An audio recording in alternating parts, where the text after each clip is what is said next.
Bueno, Renan Vega, que ha participado además ya en varias tertulias, es para nosotros una cara familiar en Tertulias en Cuarentena y un discurso siempre, bueno, pues estamos súper orgullosos de tenerlo con nosotros a menudo. Renan Vega, cantor desde Colombia, es investigador independiente, profesor de la Universidad Pedagógica Nacional en Bogotá, autor de libros sobre la influencia del imperialismo en la vida colombiana y latinoamericana, y fue miembro de la Comisión Histórica del Conflicto Armado y sus víctimas, nombrada en La Habana, y ganador del Premio Libertador al Pensamiento Crítico, versión 2007-2008, con su libro Un Mundo Incierto. Esto es el brevísimo, la brevísima semblanza que os pongo por darle paso a su ponencia, que en este caso la ponencia de Renan lleva el título Bases militares de Estados Unidos, neocolonialismo e impunidad. Adelante, Renan. Un abrazo y gracias por estar aquí. No se te escucha, Renan. El micro. Ahora sí. Sí, bueno, buenos días aquí desde Bogotá, Colombia, y buenas tardes o buenas noches allá en Europa y en otros lugares donde están ustedes, donde nos estén viendo. Es para mí muy grato poderlos acompañar en esta ocasión para hablar de un tema pues muy interesante, pero bastante duro, por decirlo así, ¿no? Porque tiene que ver con la realidad menuda que soportamos nosotros los latinoamericanos desde hace décadas.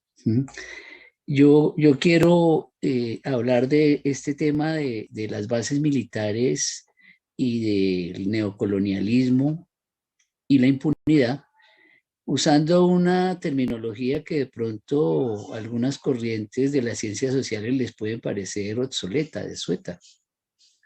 Ya hoy no se habla de neocolonialismo, de semicolonialismo, porque el análisis del mundo en términos de imperialismo no está de moda en los círculos de las ciencias sociales dominantes. Desde luego nos situamos en otra perspectiva completamente diferente y queremos resaltar y rescatar este vocabulario. Y yo quiero, digamos, hablar de tres grandes temas. En primer lugar, hacer como una precisión teórica. En segundo lugar, una periodización sobre la evolución de las bases militares de Estados Unidos en el mundo y en América Latina. Y en tercer lugar, referirme un poco, digamos, a la situación más reciente, referida a lo que está pasando en nuestro continente y en Colombia en particular. Con respecto al primer asunto, a menudo en quienes estudian las relaciones internacionales de manera muy convencional y muy desde una mirada procapitalista, burguesa, se sostiene que Estados Unidos nunca fue un país imperialista. Y se dice eso por la sencilla razón de que siempre se suponía que imperialismo era sinónimo de colonialismo. Entonces, en Estados Unidos hay autores liberales que dicen que ellos nunca fueron imperialistas, que imperialistas fueron los europeos. Y el argumento se sustenta en el hecho, incluso que lo pueden mostrar cartográficamente, de decir, sacar un mapa y decir, vean, los europeos, los franceses tuvieron estas colonias en África, los ingleses tuvieron estas, los belgas, los portugueses, los españoles, los italianos, los alemanes, que llegaron tarde al reparto del mundo, pero tuvieron estas colonias mientras que nosotros no hemos tenido colonias. Para decir entonces que colonialismo era como sinónimo de imperialismo. Pero resulta que lo que sustituye el sistema colonial en Estados Unidos es el sistema de las bases militares. Es decir, las bases militares van a desempeñar el papel de la periferia colonial de las grandes potencias colonialistas europeas. Con un agravante que incluso yo siempre digo que es peor, y a veces eso no le gusta a muchas de las personas que me escuchan. Y es que cuando se da una dominación colonial clásica, existe la posibilidad, por lo menos teórica, de la separación. Es decir, que los territorios coloniales se separen. El caso de Estados Unidos fue peor en el siglo XIX, porque Estados Unidos no incorporaba territorios como colonias, sino que sencillamente se los absorbía. Y ahí ni siquiera quedaba la posibilidad teórica de la separación. Y así fue el proceso de expansión territorial de los Estados Unidos durante el siglo XIX, que significó la expropiación, el robo de millones de kilómetros cuadrados de los países latinoamericanos, principalmente de México, que perdió algo así como 2,5 millones de kilómetros cuadrados en las dos guerras, las sendas guerras que libró Estados Unidos en las décadas de 1830 y de finales de 1840.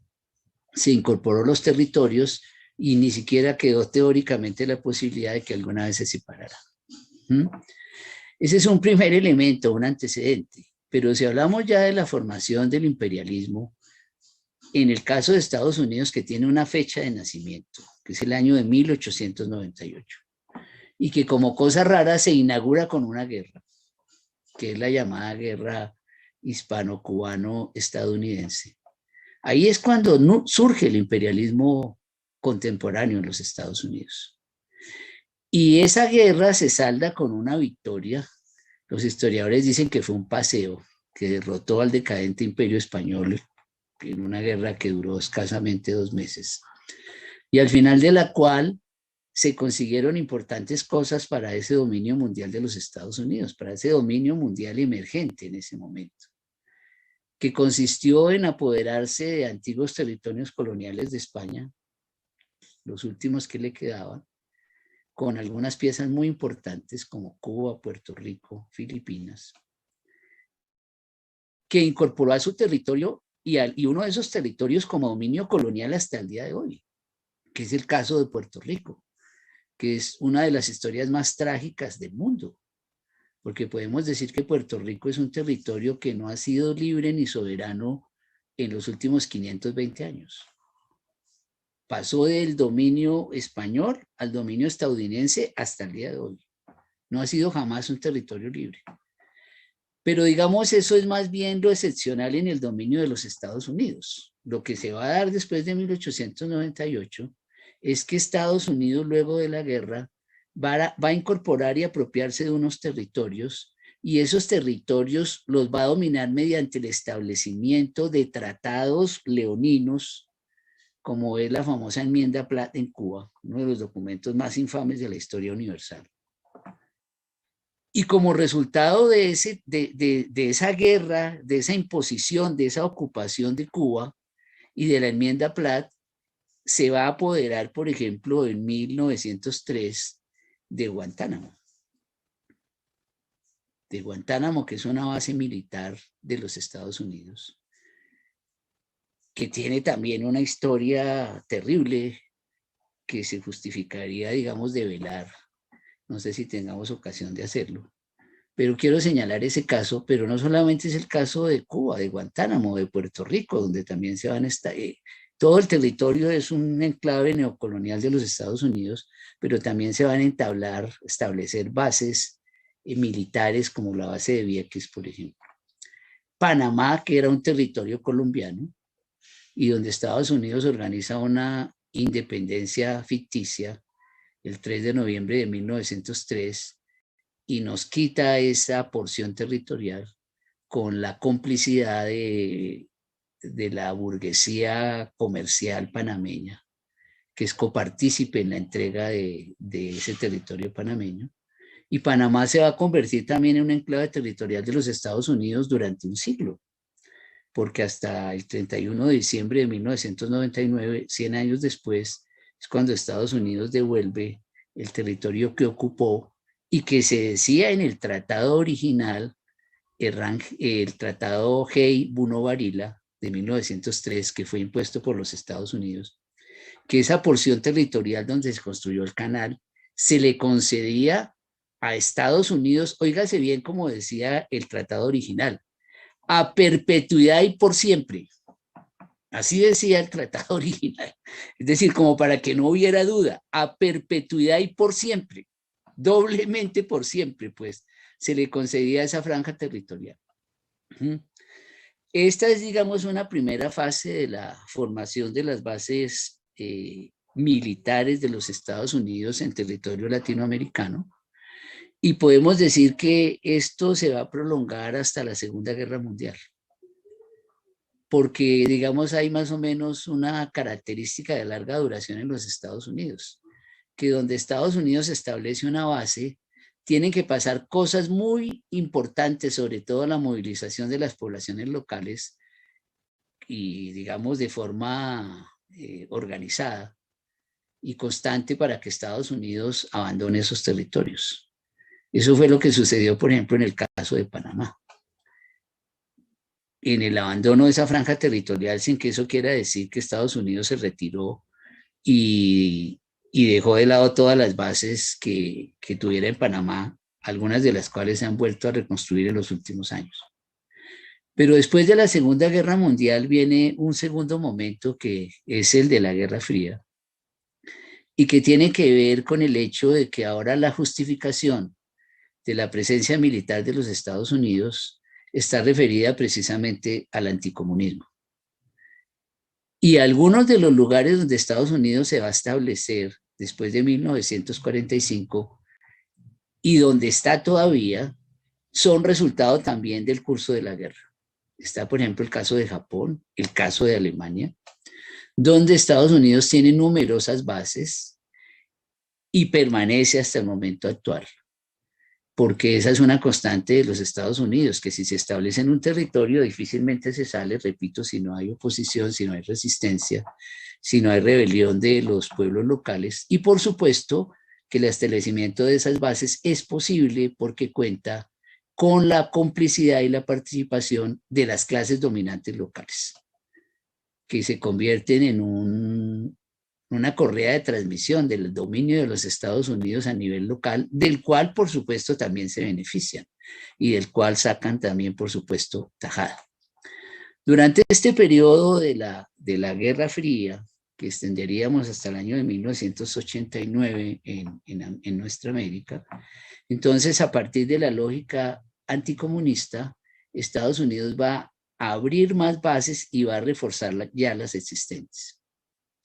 Y las bases van a actuar en lógica con la política anticomunista o de contención del comunismo, como se decía en la retórica de la época, en momentos cruciales, ¿no? Por ejemplo, es bueno recordar que algunas de las invasiones, ocupaciones, dictaduras que se van a dar en el continente son organizadas desde bases militares de los Estados Unidos. Al respecto es bueno recordar, por ejemplo, o de territorios que sirven de bases y que son incondicionales. En el golpe de Estado de 1954 contra el gobierno democrático de Jacobo Arbenz en Guatemala, la invasión partió del territorio nicaragüense, de los Somoza. Desde allí se orquestó y se planeó toda la invasión que dio al traste con este gobierno de Jacobo Arbenz y significó la instauración de una prolongada dictadura militar que dejó miles de guatemaltecos muertos, torturados y desaparecidos. En el año de 1961, cuando se realiza la operación de Bahía Cochinos contra Cuba, también el territorio nicaragüense de Somoza se prestó para tratar de replicar lo que habían hecho en 1954 y que había sido exitoso, pero que en 1961 no lo fue, porque las condiciones históricas eran otras. Hasta el punto que la CIA, en estudios secretos que han hecho comparando estos dos golpes, dice que la historia no se repite.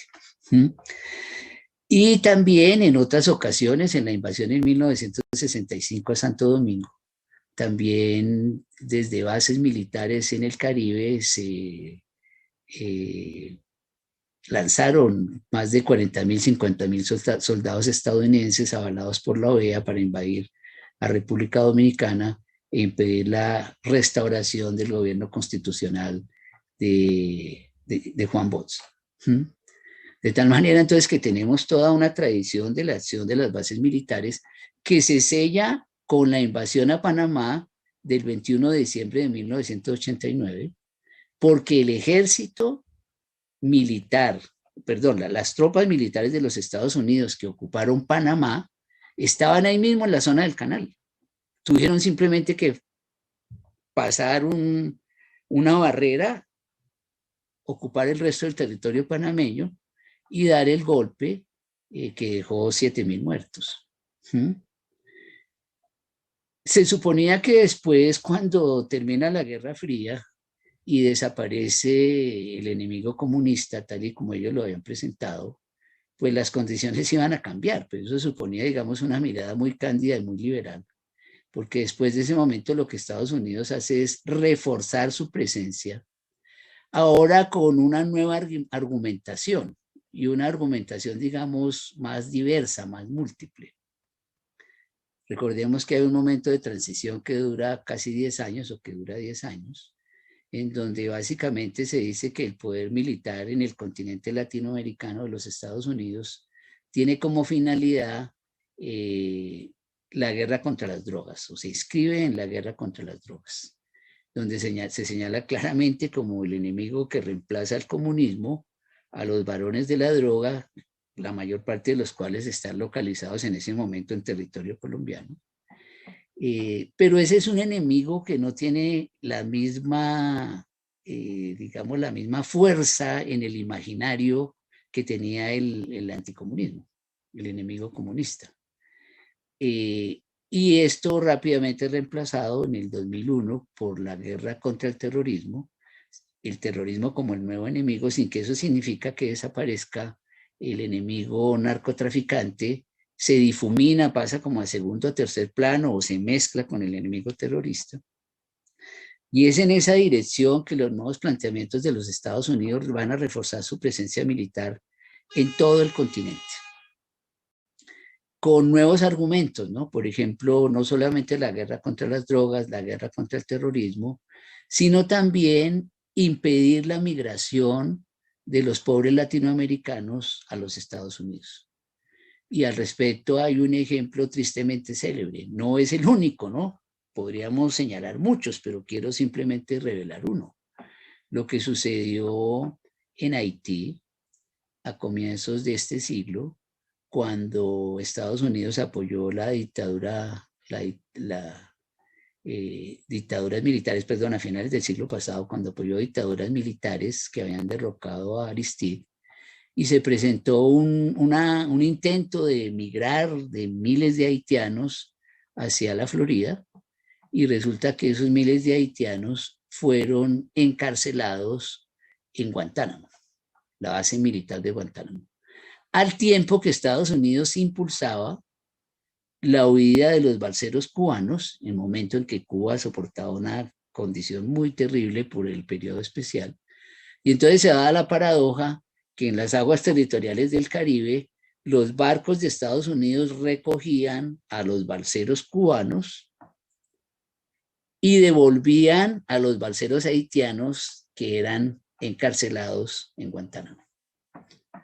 Y desde ese momento se plantea entonces este otro elemento de las bases militares y de la presencia de Estados Unidos con sus portaaviones, con sus barcos de guerra, con sus aviones en todo el continente, y es el control de las migraciones.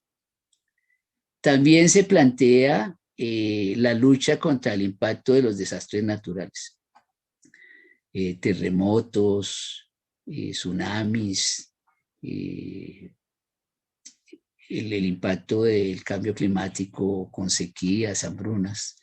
Y entonces Estados Unidos considera que eso también puede repercutir en la migración de importantes sectores de la población latinoamericana.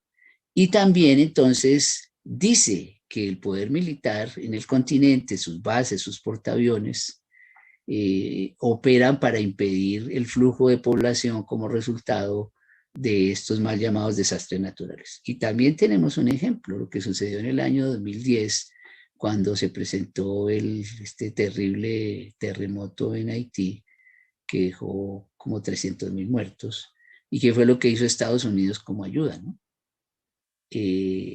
Desembarcar tropas en Haití. Esa fue la ayuda que llevó Estados Unidos. Mientras Cuba estaba enviando médicos y asistencia médica y sanitaria, Estados Unidos desembarcaba militares. No médicos militares, militares para ocupar el terreno e impedir la migración de los haitianos. Entonces, digamos, es el contexto en que nos encontramos.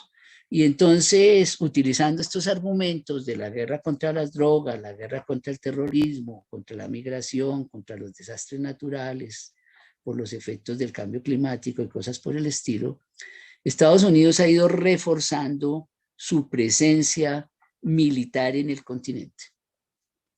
No sé si pueda presentarles, quiero presentar unos mapas porque me parece que en este caso es mejor mostrar espacialmente algunas cosas, sobre todo para ilustrar a las personas que nos están viendo. No sé si es posible, Sema, presentar un mapa. Sí, sí, es compartir pantalla. Voy a ver si tienes algún problema.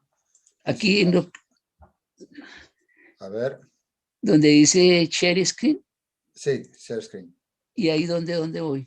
Nada, pues le das y buscas el programa que tengas abierto, la imagen que tengas abierta entre los que Pero te dan. no, parece que no se puede, dice que no. Si quieres, me envías el mapa por WhatsApp y lo saco yo enseguida. Ya, es que son varios mapas que tenía Pues entonces realmente. comparte pantalla, tienes que tener abierto el mapa. No, ya el mapa está abierto, el mapa está abierto. ¿Ahí Pues, lo están viendo o no? no, tienes que dar ¿No? compartir pantalla y eliges. Ya. Bueno, no sé, parece que no se va a poder, pero bueno. Sí, Yo tenía aquí inténtalo. unos mapas porque es Intenta que compartir pantalla. yo quería ver a través de esta cartografía. Siempre sucede. Bueno, quería ver a partir de esta cartografía cómo es la dominación múltiple de los estados. La multiplicación, digamos, la dominación múltiple de los Estados Unidos, ¿sí? Que puedes descargar el mapa en el chat, a lo mejor. No, es que son varios, es que son como 10 mapas que tengo en realidad. Si los arrastras al chat. Es un PowerPoint que yo tenía aquí elaborado muy artesanalmente. No, dejémoslo para otra ocasión. Vale. Yo quería simplemente mostrar eso, ¿no? Primero, la expansión mundial de las bases de Estados Unidos. Porque es que una cosa es hablarlo y otra cosa es verlo. Para hablar justamente de eso que algunos autores dicen, que las bases militares sustituyen el clásico o el viejo poder colonial, los viejos territorios coloniales. Porque efectivamente Estados Unidos está desperdigado por todo el mundo en las bases, hasta el punto que ni los investigadores más exhaustivos saben en rigor cuántas bases tiene Estados Unidos, porque esto está cubierto por el secretismo. Pero los investigadores, digamos, más serios, más sistemáticos, dicen que esas bases pueden llegar a ser 1.250 bases militares. Estados Unidos reconoce oficialmente 700, pero los investigadores dicen que pueden llegar a ser 1.250 bases militares. ¿Por qué ese desfase en casi 500? Pues por muchas razones. En primer lugar, porque es que el asunto de las bases también es cambiante. A veces nos hemos acostumbrado a pensar que cuando hablamos de las bases de Estados Unidos, estamos hablando de las bases más visibles, más grandes, más permanentes, donde siempre hay personal militar y que llevan, digamos, décadas, como las bases en Japón, por ejemplo, Okinawa en Japón, las bases de Guam, las bases de Diego García en el Pacífico, o las bases o la base de Guantánamo, que lleva un siglo, más de un siglo, 120 años, ¿sí? Entonces, suponemos que todas las bases son así. No. Las bases militares también son cambiantes. ¿Y son cambiantes en qué medida? En la medida en que el imperialismo también se adapta a las situaciones. Y entonces, en los lugares donde haya menos resistencia, pues están las bases visibles, las bases de siempre. Pero en aquellos lugares donde haya alguna oposición, resistencia, denuncia, Estados Unidos establece otro tipo de bases, digamos bases más circunstanciales. Por ejemplo, en muchos lugares del mundo hay bases de los Estados Unidos que solamente le sirven a ellos, que es importante, por supuesto, para cargar de combustible los aviones. Digamos, son bases de tránsito, pero, por ejemplo, eso es muy importante, por la autonomía de vuelo de las naves, por el control, por la información, por muchas circunstancias. Entonces hay muchas bases que funcionan así. Hay otras bases que son como de distancia media, es decir, de duración media. Son muy diversas. Entonces, esas bases están desperdigadas por todo el mundo. Y un lugar privilegiado donde están expandidas esas bases es por el territorio latinoamericano. Y justamente esos eran unos de los mapas que yo les quería mostrar. Para ver cómo en América hay bases militares de los Estados Unidos, incluyendo el propio territorio de los Estados Unidos. Es decir, Estados Unidos tiene bases militares en su propio territorio. Y esto parece un chiste. No, Estados Unidos tiene lugares que son prácticamente pueblos. Hay bases militares de los Estados Unidos que tienen 130.000 habitantes, por ejemplo. Que son pueblos aislados donde no puede ir nadie de los habitantes de los Estados Unidos, ni mucho menos. Y allí preparan a su personal, entrenan, utilizan armas. Y de ahí para abajo, del río Bravo para abajo, las bases están desperdigadas en todo el continente, y principalmente concentradas en América Central y el Caribe. Principalmente están concentradas ahí, desde hace mucho tiempo. Pero eso se ha acentuado en los últimos 15, 20 años y está relacionado con la emergencia del gobierno bolivariano de Venezuela. Y entonces es bueno ver en estos mapas cómo se fue rodeando a la Venezuela bolivariana. Es un cerco geoestratégico del Caribe, de la Amazonía, de la zona andina, todo el territorio venezolano. ¿Sí? Y eso se ha ido reforzando, y ahí hay que decir que Colombia desempeña un papel fundamental, lamentablemente fundamental, muy importante para los Estados Unidos, porque en Colombia se ha dispuesto el establecimiento de bases militares formales e informales, reconocidas y no reconocidas, marítimas y terrestres, para completar el cerco contra Venezuela. Y en este sentido, entonces, yo tengo que decir lo siguiente. Siempre se habla de las 7 bases militares de Estados Unidos en Colombia. Tengo que decir que esa información es falsa. ¿Sí? Es falsa porque no son 7. Son entre 40 y 50 bases militares. Es decir, la información es falsa por defecto, no por exceso, por defecto. Entendiendo bases, ¿de qué manera? Algunos autores incluso acá los llaman cuasibases, bases y cuasibases. Entonces, ¿de qué estamos hablando?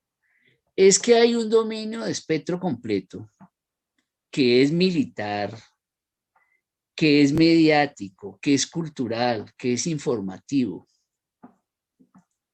que es comunicacional, y que es importante hoy activar a partir, por ejemplo, del establecimiento de radares. Y el territorio colombiano está lleno de radares. Desde el Caribe colombiano hasta Leticia, es decir, atraviesan todo el territorio colombiano. Desde la zona insular del Caribe colombiano hasta la selva amazónica de este país. Hay radares. Y hay radares que rodean toda la frontera con Venezuela, la frontera con Ecuador, la frontera con Panamá. Entonces estamos hablando de localizaciones geoestratégicas directamente manejadas por personal de los Estados Unidos. Y entonces aquí es bueno plantear una cosa. Resulta que cuando se hablaba de las famosas 7 bases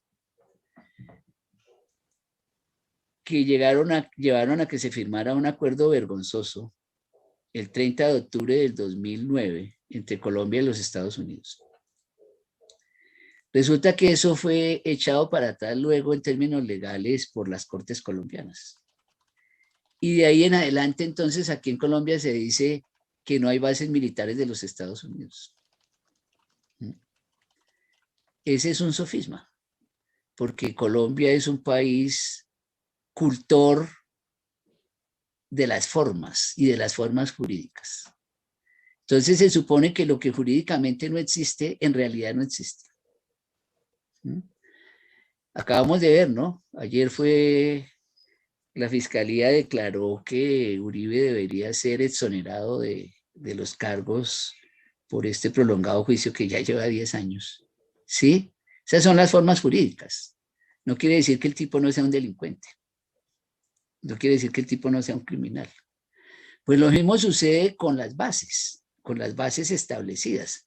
Formalmente las cortes las echaron para atrás, pero las bases siguieron funcionando e incluso con pactos secretos en que los mismos Estados Unidos y el gobierno colombiano dice que no hay que establecer convenios formales que pasen por el Parlamento, ni mucho menos, sino convenios por debajo de cuerda que permitan que los militares de Estados Unidos y sus mercenarios entren a Colombia como Pedro por su casa, sin pasaporte, sin ningún tipo de exigencia. Y esa es la situación que nos encontramos. Pero el otro elemento que yo quiero destacar es que también hay una militarización interna de la sociedad colombiana ligada a la militarización externa. Y aquí tenía yo también otros mapas sobre algo que se llama los batallones minoenergéticos e infraestructurales que hay en Colombia. Y resulta que en esos mapas, ¿qué es lo que nosotros podemos ver? Ahora los mapas son hablados, ¿sí? Los voy a hacer hablados. En el territorio colombiano, de norte a sur, hay lo que aquí se llaman batallones minoenergéticos e infraestructurales, que ocupan, y este es un dato del 2015, debe estar desactualizado porque aquí también es difícil conseguir información actualizada por lo que significa. En el 2015 se ocupaban 82.000 militares, óigase bien, 82.000 militares, un tercio de las Fuerzas Armadas del Ejército colombiano, se ocupaban en los batallones mineroenergéticos de sur a norte.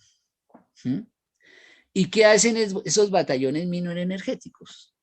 Pues están a la entrada de una refinería, a la entrada de una mina de carbón, a la entrada de una explotación de oro, de cobre, en un punto fundamental de infraestructura vial, en un puente. Y en gran parte de esos lugares que los está mostrando ahí la compañera en el mapa, ¿sí? En gran parte de esos lugares hay presencia directa o indirecta de los Estados Unidos. Porque son asesores, porque son mercenarios, ¿sí? Por ese tipo, digamos, de hechos reales, porque manejan la información, ¿sí? Y entonces aquí pueden ver precisamente el mapa, el mapa de la presencia, este mismo mapa era el que yo tenía escogido, ¿no? El mapa de la presencia militar de los Estados Unidos en territorio colombiano. A este mapa hay que superponerle el mapa de los batallones mineroenergéticos y ¿qué nos daría por resultado? Que Colombia es uno de los países más militarizados del mundo, más terriblemente militarizados del mundo. Recordemos que en los últimos 20 años el ejército colombiano es uno de los 5 ejércitos que más ha crecido en el mundo. Y ya por el personal que tiene, porque el total de las Fuerzas Armadas en este país, sumando ejército, marina, aviación, policía, que es una fuerza militar, servicios secretos y otros, tenemos 500.000 personas. Es decir, es un ejército que tiene un tamaño casi similar al de Brasil, con la diferencia de que Brasil tiene 4 o 5 veces más población que Colombia. es una sociedad terriblemente militarizada. ¿Mm? Y por eso no nos extrañe que en este país se haya convertido lo que hoy se llama el peor genocidio del siglo XX, que es lo que se llama eufemísticamente como los falsos positivos. Ayer, cuando Uribe fue parcialmente exonerado, publicó un Twitter que decía: gracias a Dios por este paso positivo. Se debería decir en realidad gracias a Dios por este falso positivo, que son por lo menos 10.000 colombianos asesinados por el ejército y los batallones que organizaron el asesinato fueron preparados en la Escuela de las Américas. De tal manera que tenemos cómo se cierra el círculo de la militarización de una sociedad, ya no solamente hacia adentro, sino hacia afuera. Porque desde Colombia se preparan las agresiones contra el resto del territorio. Y se acaba de cumplir el 1 de marzo un aniversario más funesto de la masacre de Sucumbíos del 1 de marzo del 2008, cuando fueron masacradas 26 personas por un bombardero manejado por pilotos de los Estados Unidos que salió desde una base militar con asesoramiento israelí y estadounidense del territorio colombiano. Cuando fueron masacrados, entre ellos Raúl Reyes, y 4 estudiantes mexicanos que nunca habían entrado a territorio colombiano. ¿Sí? Entonces, más o menos esto era lo que yo les quería plantear. No abuso más de ustedes por cuestión de tiempo y agradezco pues la invitación de Chema y lástima no haber podido presentar todos los mapas. Bueno, muy Bueno, amables. a ver, sí, muchas gracias, Renan. No te preocupes porque si te parece bien me puedes enviar el Power por correo, por mail, y como tenemos luego el conversatorio entre todos los ponentes y algunos invitados, allí mismo, antes de empezar, incluso sacamos los mapas y nos enseñas en 5 minutos o 10 lo que querías comentar al respecto de ellos. Sí que antes de dar paso a alguna pregunta que haya o algún comentario que veo por ahí ya dedos levantados, Nicola, creo que María Fernanda Barreta había dejado también allí un mensaje, solo comentarte un par de cosas. Una, fíjate este mapa también, que sale Alemania, que es la locomotora de Europa, parece que es la poderosa en Europa y tal. ¿Y cuál es la presencia oficial en este 2020? Oficial. Como tú bien has dicho, está la oficiosa, están las múltiples instalaciones militares, que son muchísimas más de las que se dicen, algunas más o menos oficiosas, otras más o menos oficiales, pero solo con lo oficial de bases de OTAN y de Estados Unidos. Aquí tenemos, tengo en un mapa, a ver si te puedo mostrar estas bases de Alemania, ¿no? En el mapa de Alemania. Sí, ahora mismo ya lo tengo aquí. Vale, y ahora te lo muestro. Comparto pantalla y creo que ahí lo veis, ¿no? Es el mapa, evidentemente en la Alemania del Este está claro que allí está la cosa más complicada, por lo menos declarada, y todo lo demás, estos son, hay en realidad aquí por tamaños del mapa, hay como 20 y tantos puntos, pero son en realidad unos 40 reconocidos de instalaciones de militares extranjeras en Alemania en el año 2020. Bueno, yo antes habían reconocidas 200 y pico y realmente estaba precisamente leyendo últimamente un libro de David Pine, que ha escrito varios libros sobre bases, y en el último tiene un capítulo, el último libro, a ver si puedo decir el nombre porque también la gente que nos está escuchando sepa a qué libro me refiero. El libro de Vine tiene Bueno, Estados Unidos de la guerra o algo así. Y bueno, hay un capítulo en el que titula If we build them, wars will come. O sea que si nosotros las preparamos, las guerras vendrán. Entonces, ahí en ese libro recién estrenado este año habla de cómo las bases son en realidad en sí mismas precursores de conflictos y de excusa y de ambición de ellos mismos, porque su propia dinámica les retroalimenta y les lleva a necesitar generar el conflicto, ya solo por ellas mismas, ¿no? Que es una cosa importante, por esa estructura económica que rodea las bases, pero su función obviamente son la avanzadilla militar de presión, de opresión y de contra la soberanía de los pueblos. Bueno, dicho lo cual, voy a dejar paso a las dos preguntas o intervenciones que hay y así tú puedes responderlas antes de pasar a la siguiente ponencia, que creo que es Telma, que la tengo por aquí. Telma, no hay prisa, ¿no? Podemos avanzar tranquilamente. Vale, muchas gracias. Bueno, pues entonces tengo una pregunta de Nicola, luego una intervención de la compañera María Fernanda Barreto. Adelante. Y un saludo a todos los que habéis venido, Virgilio y compañía, ya nos saludaremos poco a poco. Oye, bueno, felicitar al compañero por la excelente intervención, la encontré muy buena, pero tengo una pregunta que me gustaría tener más aclaración. Hay una enorme cantidad de asesinatos de dirigentes sociales y de ex combatientes de las FARC. Yo creo, pienso que podría ser que están tratando de debilitar el frente interno antiimperialista, antiguerra en contra de Venezuela, de modo que si Estados Unidos con Colombia y Brasil planean una intervención militar en Venezuela, esta Colombia no tenga oposición interna porque han descabezado sus líderes, han descabezado sus organizaciones políticas y han debilitado militarmente a la FARC. No sé si eso es así. Y la segunda pregunta es si los ex guerrilleros están volviendo a las montañas, si hay la intención de volver a las montañas al ELN o a recrear las FARC. Esas son las dos preguntas, Renan.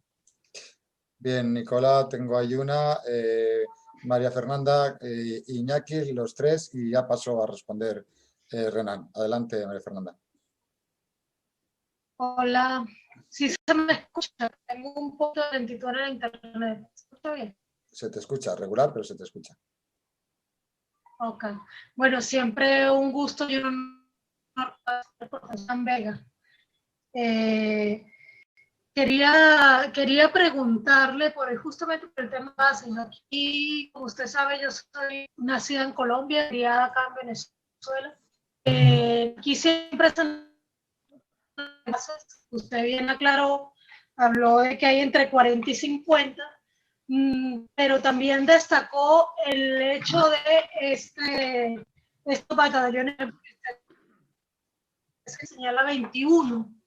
Es decir, cómo la subordinación de las fuerzas militares colombianas se convierte en una extensión de ese poder estadounidense dentro de Colombia y en la región.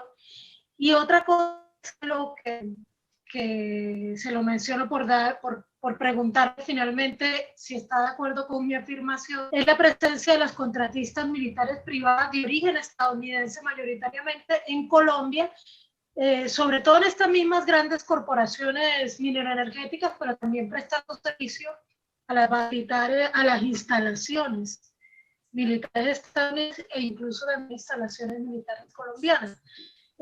Corporaciones militares privadas que se les rastreaban, ¿no? Yo no sé si hay algún conteo al respecto de ello, pero por ejemplo, sabemos que la DINCOR ha llevado un gran número de mercenarios colombianos hacia Yemen, que incluso son miles, ¿ya?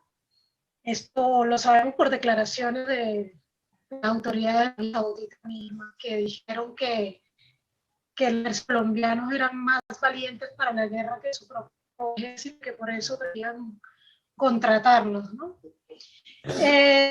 Entonces, ¿vale la pena hablar del número de inversiones estadounidenses en Colombia? tanto no es contable o en tanto está tan subordinada la política colombiana a la de los Estados Unidos, o ya vale más la pena decir que esto es una base militar estadounidense, que es un enclave militar de los Estados Unidos en la región, y en ese La voz se te pierde ahora. siempre que la posibilidad de paz para Colombia. No, se te pierde ahora la voz mucho, pero yo creo que la pregunta la ha escuchado Hernán para que no se... Eran dos preguntas. Primera pregunta.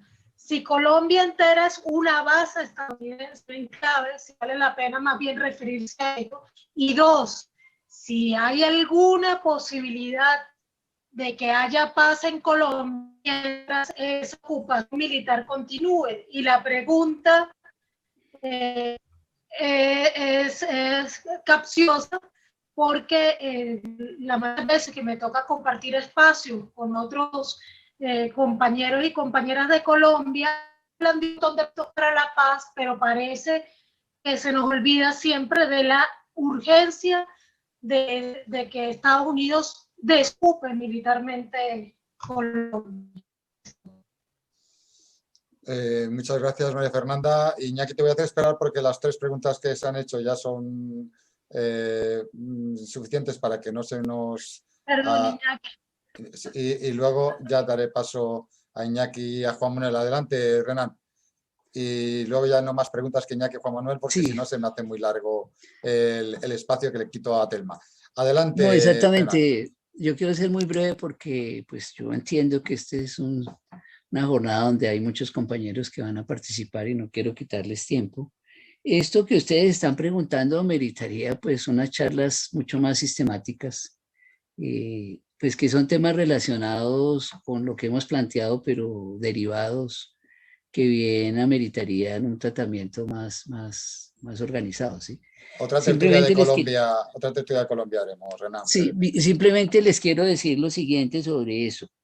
Vea, el asesinato y la limpieza, lo que aquí llaman incluso las clases dominantes la limpieza social, término que ya revela pues cómo se ve aquí a la gente que piensa diferente. Eso no es nuevo. En la última fase estamos cumpliendo 40 años de asesinatos de esa naturaleza. Es decir, desde el año 1981 está esta masacre permanente, diaria y cotidiana. En estos 40 años nunca ha desaparecido. Estamos hablando del asesinato de dirigentes sindicales. Colombia es el campeón mundial de asesinato de dirigentes sindicales. Estamos hablando del asesinato de defensores de derechos humanos, de campesinos, de líderes agrarios, de líderes populares, de maestros, de estudiantes. Es un genocidio permanente. Que frente a ese genocidio, y no quiero aquí banalizar ni mucho menos, frente a ese genocidio, la dictadura de Pinochet a veces queda chiquitica. Y supuestamente un genocidio en democracia, que ni siquiera sabemos cuántos son los miles de muertos. ¿Cuál ha sido el objeto de ese genocidio que se prolonga hasta el día de hoy?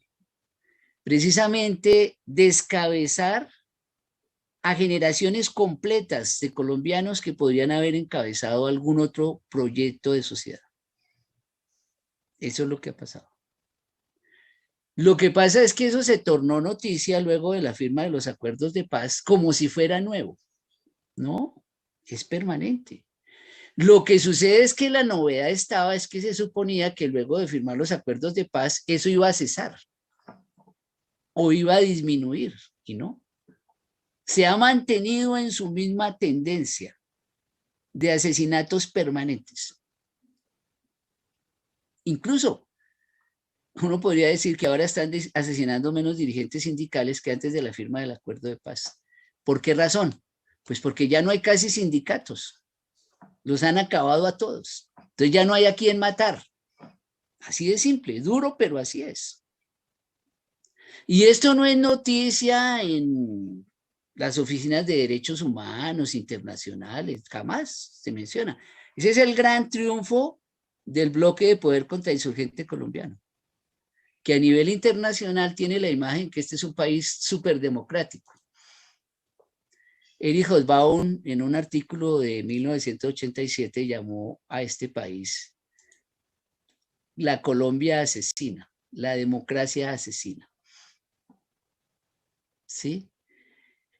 El elemento adicional novedoso de los últimos 5 años, ¿cuál es? El asesinato de excombatientes de las FARC. Otro genocidio. Han sido asesinados más de 250, sin contar a los familiares que han sido asesinados. Podemos llegar a una cifra que supera incluso los 300. Y esto revive también la historia colombiana, que la historia colombiana se repite, no como decía Marx, parafraseando a Hegel, ¿no? Una vez como comedia, una vez como tragedia, otra vez como comedia. No, en Colombia siempre se repite como tragedia. Este no es un hecho nuevo en la historia colombiana. Hubo un genocidio de guerrilleros desmovilizados en la década de 1950 y 60. Hubo un genocidio de la UP, que era resultado de un acuerdo también de desmovilización.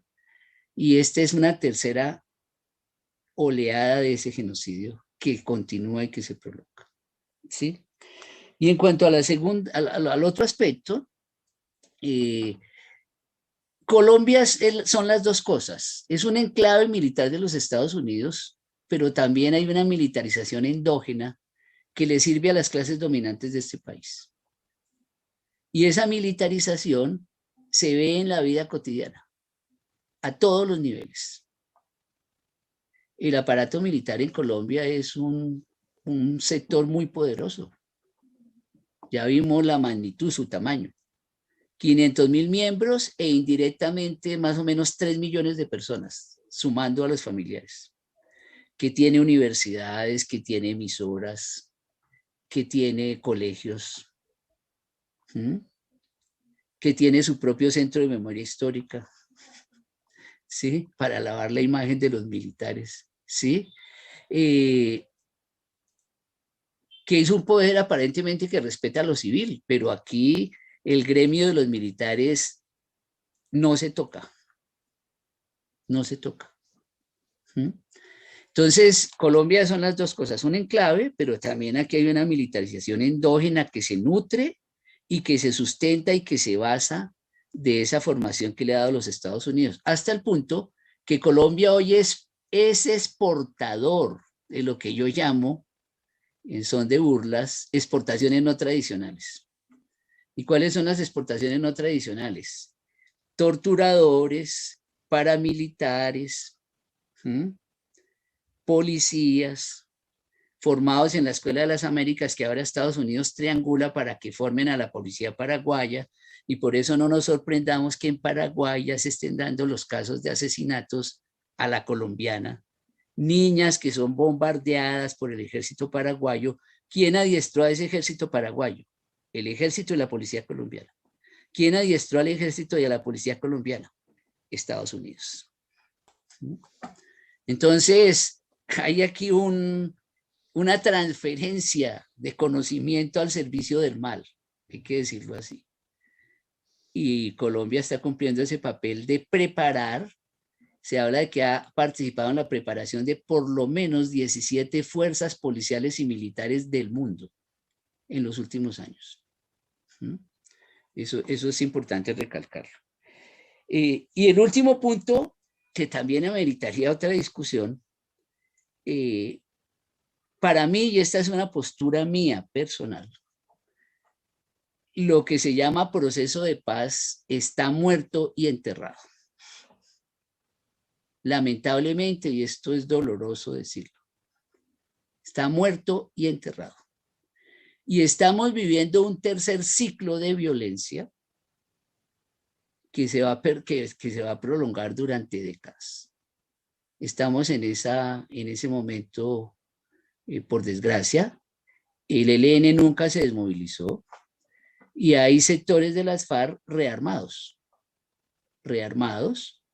que son dos sectores. Un sector que nunca se plegó a los acuerdos, que es el sector que dirige Gentil Duarte, que tiene por lo menos entre 5.000 y 6.000 combatientes. Y también está el sector de la nueva Marquetalia o la segunda Marquetalia, el de Iván Márquez y Santrich, que no se sabe cuántos combatientes tiene, pero se supone que pueden ser unos 2.000 o 3.000. Entonces, este es el reinicio de un nuevo ciclo de guerra, por desgracia, no solamente para nuestro país, para el continente y para el mundo. Muchas gracias.